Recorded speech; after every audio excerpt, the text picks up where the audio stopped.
Middle east में जारी महायुद्ध अब एक नया मोड़ लेता दिख रहा है। अमेरिका और इजराइल मिलकर ईरान को कई तरफ से घेरने और पस्त करने में जुटे नजर आ रहे हैं। एक तरफ वो ईरान के नेतृत्व को निशाना बना रहे हैं, तो वहीं दूसरी तरफ वो ईरान की फाइट बैक करने की सामरिक क्षमता पर बुरी तरह से अटैक कर रहे हैं। उसके military base, missile launcher base को नेस्तनाबूद कर रहे हैं।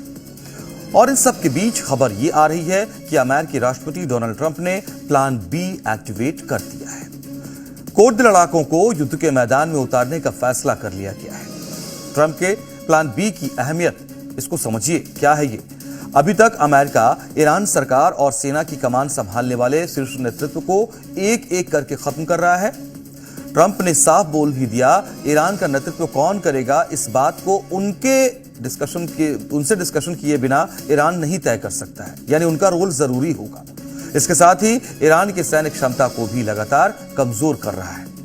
अमेरिका की नाराजगी की मुख्य वजह भी यही थी। ईरान लगातार अपनी सैन्य क्षमता को परमाणु ताकत से लैस करना चाहता था। अमेरिका और इजराइल किसी भी कीमत पर इसकी इजाजत देना नहीं चाहते थे। और ईरान के सुप्रीम लीडर आयतुल्लाह खामेनी की मौत की वजह उनकी न्यूक्लियर वाली जिद ही बनी। अब बताया जा रहा है कि अमेरिका ने अपने प्लान बी पर काम शुरू किया है। ईरान की मौजूदा नेतृत्व को चुनौती देने के लिए कुर्द लड़ाकों को बढ़ाना शुरू कर दिया है। इसके तहत सीरिया, इराक, तुर्की और ईरान के लगभग 2 लाख कुर्द लड़ाकों को हथियार और फंड देने की योजना है, जिससे ईरान के अंदर अस्थिरता पैदा की जा सके। मतलब ईरान पर बाहर से हो रहे अटैक के साथ ईरान को अब अंदर से सुलगाने की तैयारी है। ये पूरी रणनीति नजर आती है। आसमान और समंदर से भीषण हमलों के बाद अमेरिका ने अब ईरान के ग्राउंड ऑपरेशन भी शुरू किए हैं। पहले ट्रंप ने ईरान के लोगों को उकसाया, जो कुछ दिनों पहले ईरान में खामेनी की सत्ता के खिलाफ विरोध प्रदर्शन कर रहे थे, याद होगा आपको। उन्हें आगे आने की अपील की गई, लेकिन मौजूदा हालात में उस खामेनी विरोधी तबके के मौन होने के बाद अब ट्रंप ने कुर्द लड़ाकों को याद किया, आगे बढ़ाया।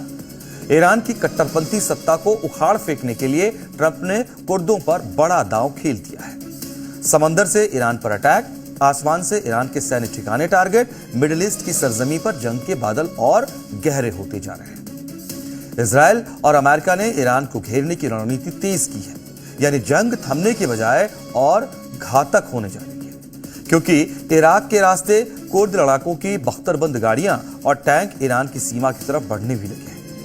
अमेरिकी बख्तरबंद गाड़ियां इराक के कुर्दिस्तान से होते हुए ईरानी सीमा की ओर बढ़ते दिखाई दे रहे हैं। मतलब अगले 24 घंटों में ईरान पर बड़ा हमला हो सकता है। मिडिल ईस्ट की महाजंग में कुर्द लड़ाकों की एंट्री ईरान को अंदर से तोड़ने की निर्णायक नीति साबित हो सकती है।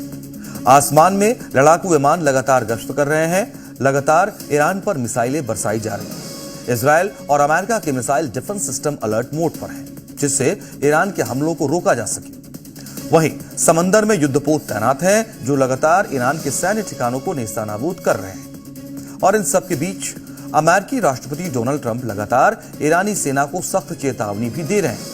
वो IRGC सेना और पुलिस के सभी सदस्यों से अपने हथियार डालने का अल्टीमेटम भी दे रहे हैं। And I'm once again calling on all members of the Iranian Revolutionary Guard, the military and the police to lay down their arms. They're only going to be killed. And now is the time to stand up for the Iranian people and help take back your country. We also urge Iranian diplomats around the world to request asylum and to help us shape a new and better Iran. The United States will ensure that whoever leads the country next, Iran will not threaten America or its neighbors, Israel, anybody. Trump Iran को झुकाने, Iran को तोड़ने का हर दांव चल रहे हैं। मकसद एक है, ईरान की सैन्य ताकत और उसके मिसाइल ठिकानों को नेस्तनाबूद करना। यही वजह है कि आसमान और समंदर पर भीषण हमलों के बाद अमेरिकी सेना के ग्राउंड ऑपरेशन शुरू करने की भी चर्चा है। इस बीच अमेरिका ने ग्राउंड ऑपरेशन पर ईरान का बड़ा बयान सामने आया है। ईरान के विदेश मंत्री ने कहा कि यह ऑपरेशन अमेरिका के लिए तबाही साबित होगा, क्योंकि ईरान हर हमले का जवाब देगा। Are you afraid of a U.S. invasion in your country? No, we are waiting for them. You are waiting for the U.S. military to invade the ground troops? Yes. because we are confident that we can confront them, and that would be a big disaster for them. यानी दोनों खेमों में तनातनी चरम पर है और इसी बीच ये खबर आ रही है कि ईरान के खिलाफ कुर्द लड़ाकों ने मोर्चा संभालना शुरू कर दिया है। बताया जा रहा है कि कुर्द लड़ाकों ने इराकी बॉर्डर के पास के इलाकों से ईरान में एंट्री करते हुए गतिविधियां शुरू कर दी हैं। इजराइल की मीडिया के मुताबिक सैकड़ों कुर्द लड़ाके इराकी बॉर्डर से ईरान के अंदर जा रहे हैं। ईरान इराक बॉर्डर पर कुर्द गुट लंबे वक्त से तेहरान का विरोध करते रहे हैं। कुर्दों के गुट इराक के कुर्दिस्तान इलाके से ईरान की सीमा पर काम करते हैं। कुर्द लड़ाके गुरिल्ला युद्ध में माहिर होते हैं। ये लोग तुर्की, इराक, सीरिया और ईरान में सक्रिय हैं। कुर्द लड़ाकों को इलाके की गहरी जानकारी होती है। इनमें महिलाओं की भी अहम भूमिका होती है और हथियारबंद कुर्द गुट पश्चिमी ईरान में जमीनी ऑपरेशन में हिस्सा लेने की तैयारी कर रहे हैं। इनका मकसद ईरानी सुरक्षा बलों पर हमले करना, ईरान की अंदरूनी लड़ाई में सुरक्षा बलों को उलझाना है। ईरान पर हमले के दौरान डोनाल्ड ट्रंप एडमिनिस्ट्रेशनल और कुर्दिश गुटों के बीच हालिया दिनों में बातचीत हुई थी। इसमें इराक के कुर्दिश नेताओं के अलावा ईरानी कुर्दिश विपक्षी ग्रुप के नेताओं के प्रतिनिधि भी शामिल हुए थे। ये जानकारी है और जानकारी के मुताबिक ये भी कुर्दिश गुट इजराइल और अमेरिका के लिए एक ग्राउंड एलिमेंट के तौर पर काम कर सकती है। तो जिसका मतलब क्या होता है? इसका मतलब मकसद ये है कुछ इलाकों में ईरान को कमजोर किया जाएगा, यानी ईरान के लिए मुश्किलें कम होने की बजाय और बढ़ने वाली है, क्योंकि अब युद्ध का दायरा बढ़ता दिख रहा है। चारों तरफ से ईरान को घेरने की तैयारी शुरू हो गई है। पहले आसमान से हमले हुए, फिर समंदर से हमला बोला गया और अब जमीन से भी बड़ी कार्रवाई की तैयारी शुरू हो चुकी है।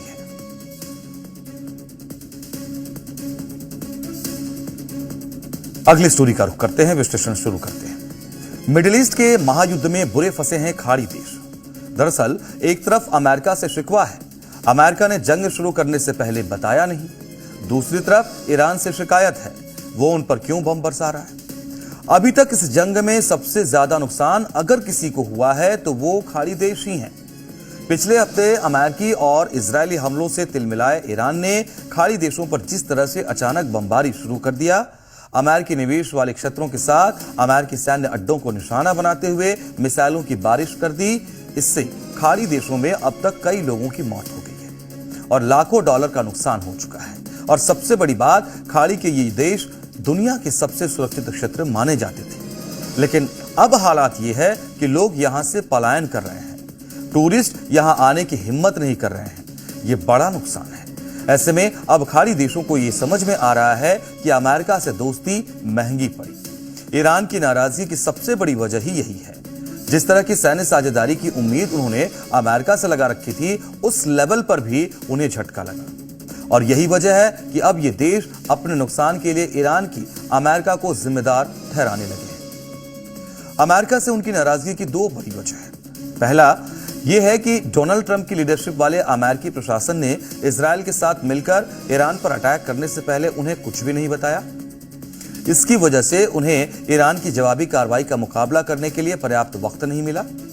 इसी के साथ अमेरिका से जिस तरह की सुरक्षा मदद की उम्मीद उन्होंने लगा रखी थी, उस मामले में भी निराशा ही हाथ लगी। खाड़ी देशों का मानना है कि अमेरिका से वैसी मदद उन्हें नहीं मिली। अमेरिका इजराइल के अटैक के जवाब में ईरान ने खाड़ी देशों को निशाना बनाना शुरू कर दिया, उन पर मिसाइल और ड्रोन से हमले शुरू कर दिए। इस तरह तो खाड़ी देश पंचिंग बैग बनकर रह गए, जिन पर ईरान अपना गुस्सा उतार रहा है लगातार और जारी है ये। तो इसी के साथ खाड़ी देश ये भी शिकायत कर रहे हैं कि उन्होंने अमेरिका को इस खतरे से पहले ही आगाह किया था। उन्होंने इस बात का अंदेशा अमेरिका से जताया था कि अमेरिकी हमले के जवाब में ईरान उन पर अटैक कर सकता है। अमेरिका ने उनकी इस वार्निंग को नजरअंदाज किया, ये जानते समझते हुए कि इस जंग के नतीजे खाड़ी के पूरे क्षेत्र के लिए विनाशकारी साबित होंगे। अमेरिका ने खाड़ी देशों की सुरक्षा के लिए कोई फुल प्रूफ प्लान तैयार नहीं किया। इस वक्त खाड़ी में यह धारणा आम है कि अमेरिका का यह ऑपरेशन इजराइल और अमेरिकी सैन्य अड्डों की रक्षा पर फोकस में रखकर किया गया, जबकि खाड़ी देशों को खुद अपनी सुरक्षा के लिए अकेला छोड़ दिया गया। और ईरान बुरी तरह गल्फ देशों पर भड़का हुआ है। युद्ध शुरू होने के बाद से उसने खाड़ी देशों को निशाना बनाना शुरू कर दिया है। जंग शुरू होने के बाद से ईरान ने 5 अरब खाड़ी देशों को निशाना बनाकर कम से कम 380 मिसाइलें और 1480 से ज्यादा ड्रोन दागे हैं। इन हमलों में कई लोगों के मारे जाने की खबर है।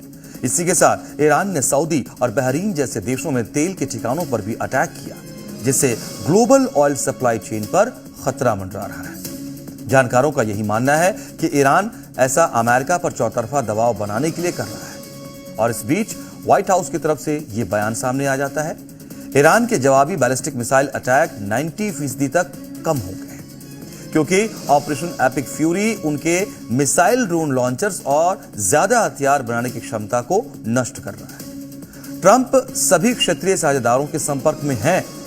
ईरानी शासन के अपने पड़ोसियों पर हमले साबित कर रहे हैं इसे, और ये साबित हो रहे हैं कि इस खतरे को खत्म करना कितना जरूरी था। वह ऐसे इसको स्टैब्लिश करते हैं। तो ये अमेरिका की दलील हो सकती है, लेकिन फिलहाल खाड़ी देश इसे मानने को तैयार नहीं दिख रहे हैं। वो अपनी तरफ से भी सुरक्षा तैयारियों में जुट चुके हैं। 2 तरह की तैयारी दिखती है। एक तरफ तो ईरान को धमकी दी जा रही है, दूसरी तरफ एक खेमा ऐसा भी है जो ईरान से दुश्मनी नहीं बढ़ाने की अपील कर रहा है। कतर की तरफ से कहा गया, सभी सीमाएं पहले से लांघी जा चुकी हैं। हमारी संप्रभुता पर लगातार हमले हो रहे हैं। इंफ्रास्ट्रक्चर को निशाना बनाया जा रहा है। हमारे रिहायशी इलाकों पर भी हमले हो रहे हैं और इन हमलों के असर बहुत साफ हैं।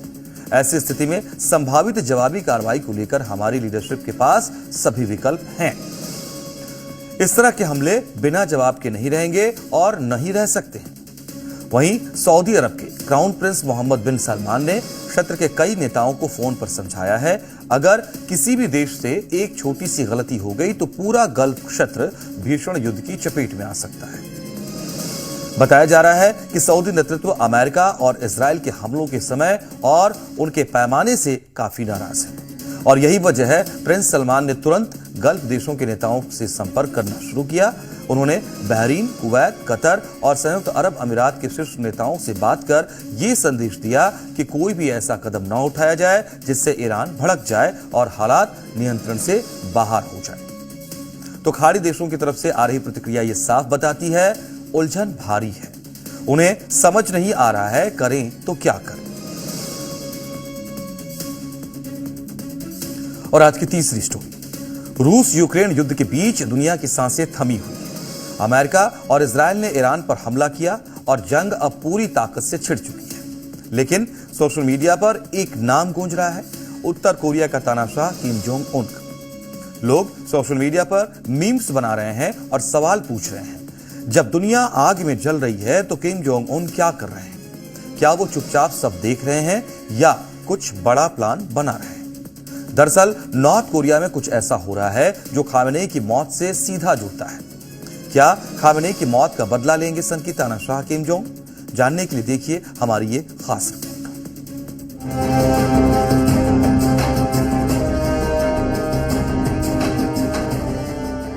क्या वर्ल्ड वॉर 3 में होगी किम की सरप्राइज एंट्री?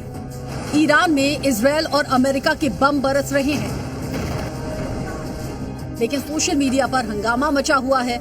लोग हंसते हुए पूछ रहे हैं कि नॉर्थ कोरिया का सन की तानाशाह यानी किम जोंग उन कहां गायब है? लेकिन सच ये है कि वो गायब नहीं है, बल्कि इजराइल, अमेरिका और ईरान के बीच छिड़ी इस जंग में किम जोंग उन ने ऐसा फैसला लिया है जो पूरी दुनिया को हिला सकता है। सन की तानाशाह ने अपने परमाणु हथियार को युद्ध के लिए तैयार कर दिया है।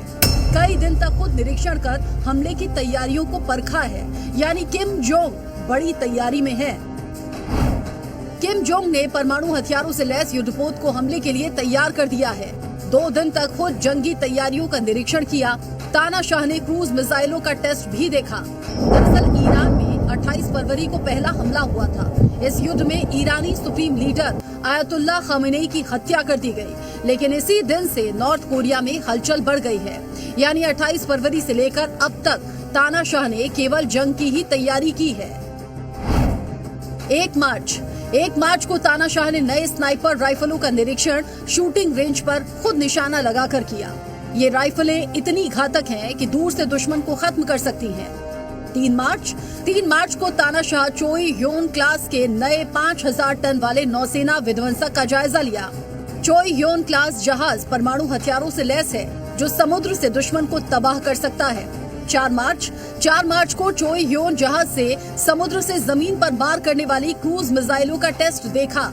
किम ने इसे देश की समुद्री रक्षा का नया प्रतीक बताया। सेना को परमाणु ताकत बढ़ाने का आदेश दिया। नॉर्थ कोरिया के सन की तानाशाह ने अपने सैनिकों को खुलेआम कहा कि असली जंग के लिए तैयार रहें, परमाणु क्षमता को बिना सीमा बढ़ाया जाए। लेकिन सवाल ये है कि क्या ये सब ईरान की मदद के लिए है? क्या खामेनेई का मौत का बदला लेने का प्लान है?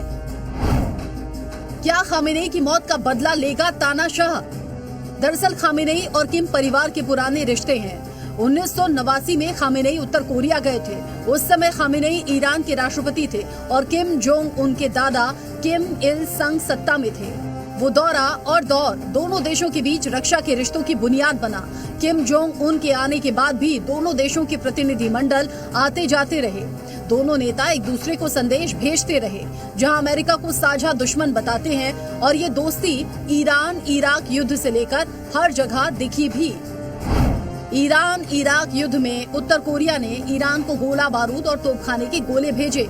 उत्तर कोरिया ने ईरान को लगभग 400 तोपें, 1000 मोर्टार, 600 विमान भेदी मशीन गन और 150 T-62 टैंक मुहैया करवाए। 1985 में ईरान ने उत्तर कोरिया के मिसाइल विकास कार्यक्रम के लिए धन दिया।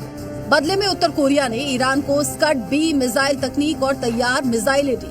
हाल ही में उत्तर कोरिया वैज्ञानिक ईरानी परमाणु केंद्रों में कंप्यूटर और अन्य तकनीकों के विकास में मदद करते रहे हैं।